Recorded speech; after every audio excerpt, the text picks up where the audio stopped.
Okay, so let me try a Bernoulli example. So, suppose that I wanted to solve, I guess I should include instructions to be totally clear. Suppose I wanted to solve dy dx equals minus 5 over 2 xy cubed plus 5y. What do you do? Okay, try to get it to look like a differential equation you know the form of, right? So I'd shoot for first order linear, right? So I'd go, all right, so dy dx minus 5y is minus 5 halves x y cubed. And then I'd think to myself, aha! I have a first order linear, oh crap, right? It's not linear, it's first order. It's just annoying. So, now what? RV then is going to be... Oh, actually, wait. Hang on a second. So, back here, right there, at my original supposition here, what does that fit nicely into? So here I had y prime equals stuff, right? I think that fits nicely into y prime is f of x and y. Oh, you can check to see if it's continuous. Right? Yeah. So is your function of x and y over here continuous with respect to both x and y? Yeah. Yes. Cool. Neat. It has a solution. Right? Around, oh, it's continuous everywhere, right? So it has a solution around every initial condition. Also, is fy continuous? Yeah, if I take the y partial, I get like a polynomial. Cool. Not only is this thing guaranteed to have a solution, it's also got a unique solution for every initial condition. Now, does that help me solve it? No. Sad face. What does help me solve it is the, oh crap, oh wait, this is Bernoulli. So if this is Bernoulli, what is your guess, your V? It's going to be y to the negative 2 seconds. Just y to the negative 2. So I think I want y to the 1 minus this power. Oh, I was thinking like second power, I guess. But yeah. Yeah, so y to the negative 2. Okay. So then what's dv dx?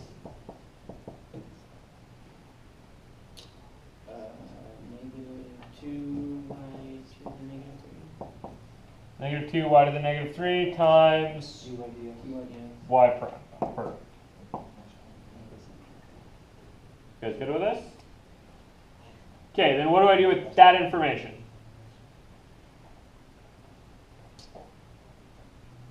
Plug it back in. Okay. Plug it back in how? Somewhere. Wouldn't. Cool. Let's try that approach. Like, I don't know, this doesn't have to go the exact same way I did this earlier. Find y prime, say, right? Because if you want to plug this in, you need to find something to plug it into, right? So what's y prime then? Yeah. The first equation, right? In this guy. You will do.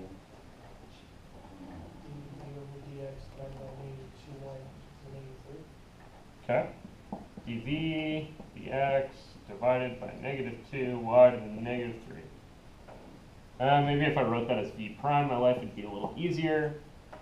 Where should the y's actually go?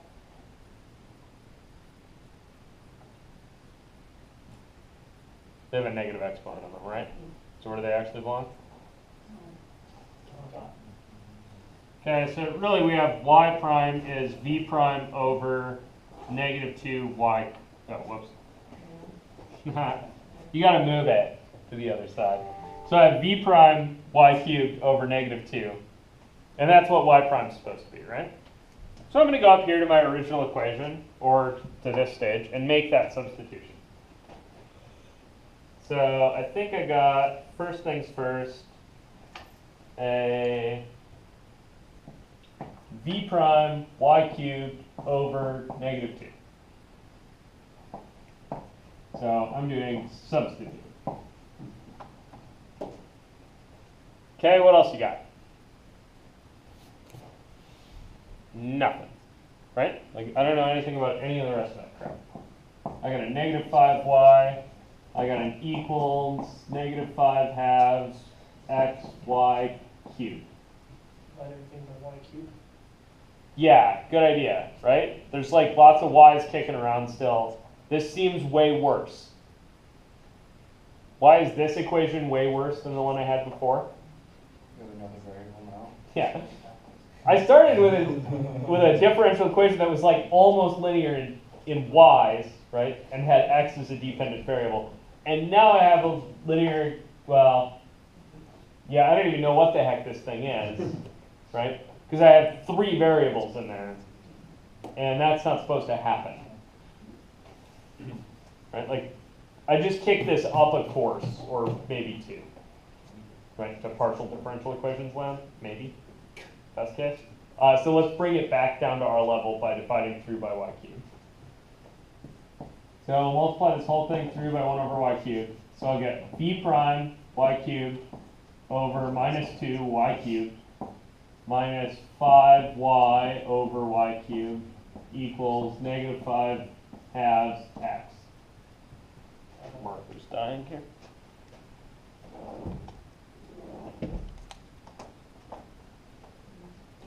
Oh, there's lots of markers. Okay, next thing. You cannot cancel those y's for this. Yeah, let's cancel some stuff. Okay, so there's y cubes. How many y's you got here? You take one by one. 2 on the bottom. 5 minus 10. Okay, that's a thing that I should know about, I think. So I got v prime over negative 2, and then, what's y to the minus 2? Yeah, that was v, right? So I got minus 5v is, what do you got on the other side there? Negative 5 halves x. We multiply by 2. Yes. Negative Multiply by negative 2. Okay, so you got v prime plus 10v is 2. 5 x. 5. Okay.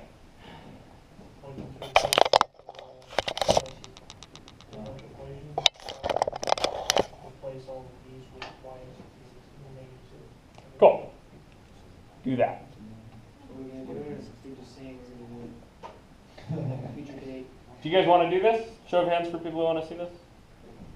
Okay, cool. Let's finish it up. So, first things first. I should solve the homogeneous version, right? So your VH, your homogeneous version of V, is what? E to the negative 10x.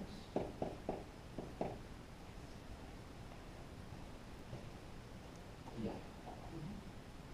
Seem legit? Seems legit to me. And I didn't put a constant in there because, You want the easy one. yeah, because I want the easy one. Cool. Then, what do I have to guess to get this to work? So I just solved the homogeneous version, right? You want V. So I just thought to myself, VH prime plus this guy, right? I got a homogeneous solution, which is e to the minus 10x, and then, Then we have y equals u e to the minus 10. The real V. okay, so the real V, yeah, is Oh, not y. e to the minus 10x, maybe times some function u of x, right? Times the integral of f of x over vh. That's, yeah. Yeah, and so if you wanted to remember the form here, you could. I can never remember it, so usually I do this whole thing. So I got v prime is e to the minus 10x u prime plus some crap that cancels out, right? And so I plug that in, and I get u prime times e to the minus 10x plus crap that cancels out equals 5x.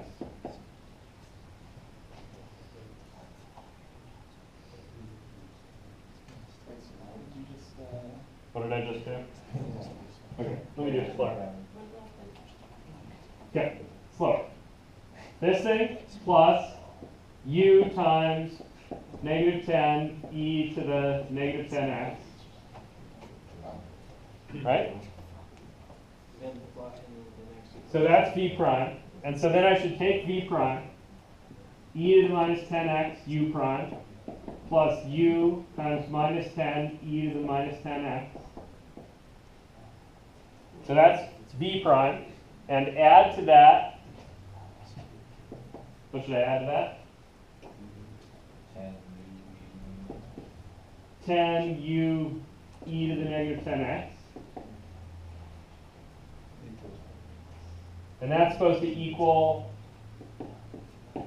5x, right? And a whole bunch of stuff cancels, like all this jazz. Why does all that jazz cancel? Because it's supposed to. Because it's supposed to be this. That should be the homogeneous version of the equation appearing right there.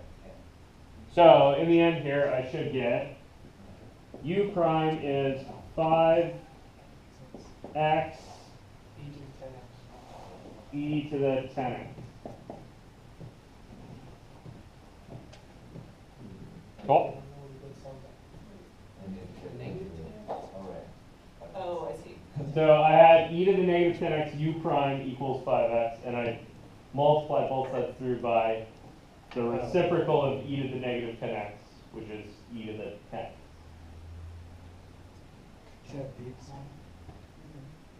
So that's u prime.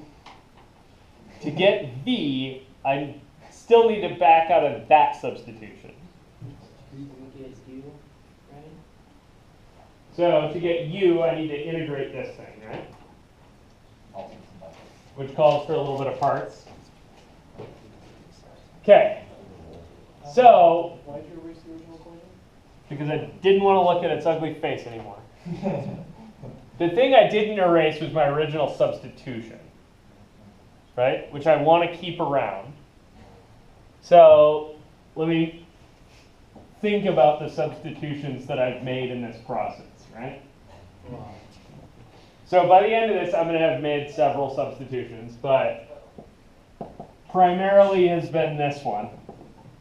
V is y to the minus 2, right? And then I figured out actually v is e to the minus 10x times u as a function of x, right? And then I figured out what u prime was. So if I can figure out what u proper is, I can plug it into v, and then I can plug v into y, and then I can be done. You guys see that? So mostly these are about keeping track of your substitutions. And now here's where everything's going to get wild because I have to do an integration by parts. What? Couldn't you just set those two equal to each other and divide the y to the negative 2 out and you'd be left with u of x instead of integrating all that? Would it be the same thing? You would get, yeah, so that would be a faster way to back out of my substitution, but I'm still looking for y. So I still need to find u to get y. But yeah, that's not a bad idea for backing out of your substitution. So I have u prime is 5x e to the minus 10x, and I would like u is some stuff. Just 10x. Positive 10x. Thank you. Okay, so u is then u is 5 times the integral of x e to the 10x dx, right? Okay, how does what am I doing? Parts? Pick a U and V. I need to pick a u and a v. Probably best not to pick a u. Or a V. Or actually a v, because those mean things. So I'm going to use my fun new letter. I'm going to do parts with wins and DWs, which are fun because these are actually the same letter. Which you're trying to avoid with this one. Okay, so what's your thing you want to integrate? E to the 10x. E to the 10x. Okay, so when you integrate that, what do you get? 1 over 10. You get e to the 10x over 10. Beautiful. Okay, what's the thing you want to differentiate? X. X. When you differentiate x, you get dx. Okay, so I figured out that u is going to be 5. And then, U. uh-oh, the way I memorized integration by parts has u's and v's in it. X. So you need a win w, or a uv. So you got a x e to the 10x over 10 minus the integral of E to the 10x over 10 times dx. yeah, e to the 10x over 10 dx.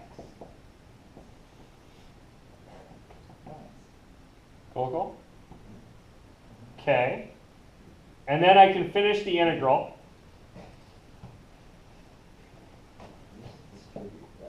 So finally I find, I think, that u is x e to the 10x over 2 minus, what do you get out of that thing? 20? 1/2 e to the 10x times 1 over 10, maybe? Yeah. That's what I got. And then plus a freaking constant. Right? And then you do what? Plug it back in. Oh, look, I have this little daisy chain, right? So I know that Correct. y to the -2, and I'm doing the trick that you guys suggested, because that was a good idea. So I got y to the -2, which is v, and v is e to the -10x times u, right? So I have a e to the -10x And all that. times all of this jazz, times x over 2 minus 1/2 e to the 10x. Oops, let me put those constants together and have a plus c on the whole shebang. Do you need another E to the 10x? Yeah, Oh, I do, thank you. well, we could factor out e to the 10x. And then we should distribute the e to the 10x in, or the e to the -10x in. And so we should get x over 2 minus 1 over 20 plus c over e to the 10x. That's equal to 5. But that's y to the -2 power, so you make y equal to all this crud to the, Squared. Negative. Or 3. to the what? How do you undo a -2 power?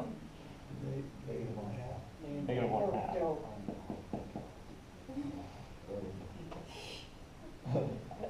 But you just square rooted something, right? You guys see that? Yeah, so it's like that's. Can't we just put it in our constant? Negative and stuff. No, because it's on the whole damn thing. So you get a plus or minus that. Is that because that was 2 minus 2? Yes. Okay. Yeah, because that was 1 over y squared. For me to get y out, I need to take a square root of both sides. But square rooting is not applying a function, right? It's a partial inverse. Can we apply the uniqueness theorem to determine whether there's one solution or not to fill that plus or minus? So if I knew where the initial condition was, I could apply the uniqueness there, Yeah. right? But I don't. either of those might jive with your solution or with your initial condition. Yeah, so you'll have to make several choices in your, like, if you had an initial condition to satisfy, you need to pick a constant and a sign, right? A branch of the square root. Cool. Having done all this, I might suggest that the book's idea of just using variation of parameters jives better with the technique that I've given you for solving these things. Because we kind of. I don't know. Because I ended up doing variation of parameters Yeah. anyway. Yeah. You guys see that? That's true. Like I had to solve a homogeneous equation anyway. It wasn't the one I started with, but I had to solve some homogeneous equation. Then I had to do variation of parameters anyhow. Can you go over that way, or is that the other way? Yeah, we can try it. Just curious. Not with